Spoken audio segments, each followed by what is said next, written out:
When I thought about what I wanted my exploratory project to be, the choice seemed obvious.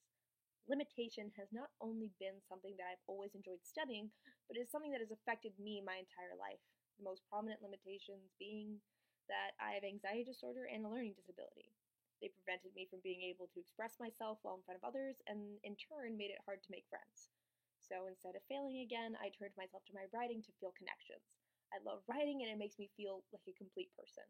Therefore, when I found out about this project, I could not wait to expand my knowledge on this particular subject and learn more about myself as a writer in the process. Personally, I have always felt limited by my past.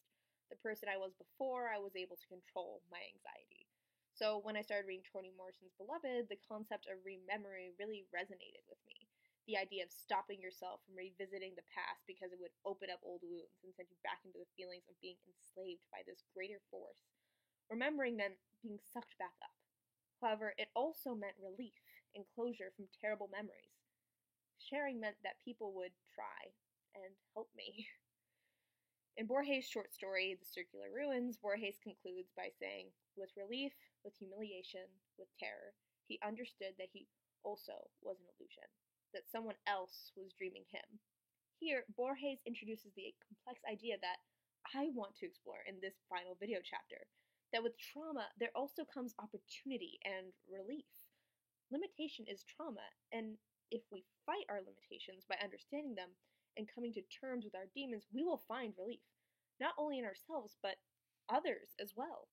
When one connects the words of Borges to Toni Morrison's Beloved and considers how Sethe transforms throughout the book, and after a mental break, the audience sees what happens when our traumas are pushed to the absolute limit, and how, in doing so, they are broken through. When we start the book, Sethe is cursed by the past and how she killed one of her children, Beloved. However, the murder of her child is only the beginning of Sethe's traumas. She is a former slave and has experienced firsthand the violence of white men against African Americans. After all, it was this trauma that led her to kill her baby in the first place. She cannot stand the idea of her child being enslaved. That being said, I'm willing to argue that the death of Beloved goes beyond being an example of how human cruelty pushes us to do truly terrible things and show the flaws in society, which is what I discussed in my last essay. For that essay, my thesis was, in the case of these three texts, Souls, Black Folk, Mouse, and The Second Sex, the death of a child can be made into a symbol to represent the follies of society and push society to think beyond the oppressed climate they have created. But what about the oppressive climate that Sethe has made for herself? Denver is scared of her and distances herself from her own mother. Her actions push Paul D away, and she falls victim to Beloved's ghost to the point where she almost starves to death. Sethe has become limited by herself. The whole story of Beloved can even be tied to the limitation of African Americans in America after slavery. The scars still last, like the ones on Sethe's back. Slaves are denied freedom in everything, even in their body. In part 2 of the book, one chapter describes slaves on their way to America and how, if they had more to drink, they could make tears. They cannot make sweat or morning water, so the men without skin bring them their own. One time they bring them sweet rocks to suck. They are all trying to leave our bodies behind. The men without skin have taken everything from slaves, their lives and their very human functions. While I'm not going to say that I could ever understand such hardships, I do understand what it feels like to not be in control of your body. When I have panic attacks, which are more controlled now, but used to happen frequently, I would feel split in the middle. A dark side telling me how dirty and corrupt I was, and then a light side telling me that I was better than what the other side was telling me. However, they are both parts of me. It was all about melding the two together and realizing how even my dark side was a part of me that made me able to break through my limitations. However, it took many mental breaks, like Sethe's final one, to reach this conclusion.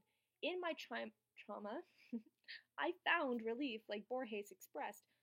What a perfect way of putting it, actually. That being said, melding the two sides of myself was an incredibly painful process that took personal strength as well as the help of others. In W.E. Du Bois's chapter of The Coming of John in The Souls of Black Folk, I find myself relating to the character of Black John. There is frustration in being different. I remember when I first realized how I was different from everybody else around me. Well, for Black John, it was his grades and his studies that made him see the veil separating him from white people. For me, it was my emotion, instability, and inability to reach my peers that revealed the anxious divide. I could not go through life like my peers. Everything just seemed so easy for them. They didn't have to worry about when they would feel their throats close up or if tears would run uncontrollably. They didn't know the humiliation I would feel, how their very presence made me angry and frustrated. However, I did try to reach them, just in the wrong ways. I tried being vulnerable, but that made them uncomfortable. I tried gifts, but that would just make them take advantage of me. And I tried theater, but they would misunderstand me. I needed help, and I wanted my peers to be there, but they didn't even want to try and get to know me. They had no desire to know what I knew, and to learn what it was like to be in fear of everyone, and to not even trust yourself. It's scary to know that the people with tough skin would take away your hope. That and thinking that being thin skinned girl was the end of the world. Despite all that, I tried. I, like Black John, attempted to expose myself to my peers, but I was only brushed aside and ignored. They didn't understand me, or they didn't want to know. After all, understanding would mean being unhappy or uncomfortable. Knowing yourself hurts, but not as much as being alone with yourself. However, it's always better to know than to try and forget or ignore a problem.